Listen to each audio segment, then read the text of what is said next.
জামাতে ইসলামীর একজন নারী কর্মীকে গতকাল রাতে পুলিশ উঠাই নিয়ে গেছে। ওই নারী কর্মীর অপরাধ কি ছিল? সে বর্তমান বাংলাদেশের প্রেক্ষাপট নিয়ে ফেসবুকে লেখালেখি করেছিল। তেল সংকট নিয়ে সে কথা বলেছিল। এটাই হচ্ছে ওই জামাত নারী কর্মীর অপরাধ। এজন্য তাকে রাতের আধারে পুলিশ উঠাই নিয়ে গেছে। তার নামে মামলা করেছে, তাকে সম্ভবত কোর্টেও চালান করে দিবে। এখন কথা হচ্ছে, এই ঘটনাটা দেখে কি আবরার ফাহাদের কথা মনে হচ্ছে? আবরার ফাহাদ তো দেশের স্বার্থে কথা বলেছিল, দেশের স্বার্থে সে ফেসবুকে লেখালেখি করেছিল, যার কারণে আবরার ফাহাদ সে তার নিজের জীবনটাই দিয়ে দিতে হয়েছে। তো এখনো কি সেই কালচার রয়ে গিয়েছে? মানে দেশের স্বার্থে, দেশের জন্য দুই এক লাইন লেখালেখি করলে, দুই একটা কথা বললে গুম হয়ে যাচ্ছে মানুষ, মানুষকে কোর্টে চালান করে দিচ্ছে। কেন? দেশের পক্ষে কথা বলেছে। দেশের পক্ষে কথা বলা কি অপরাধ?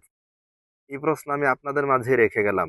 আর জামাত যেই নারী কর্মী সাউদা সুমি, তার নিঃশর্ত আমরা মুক্তি চাই।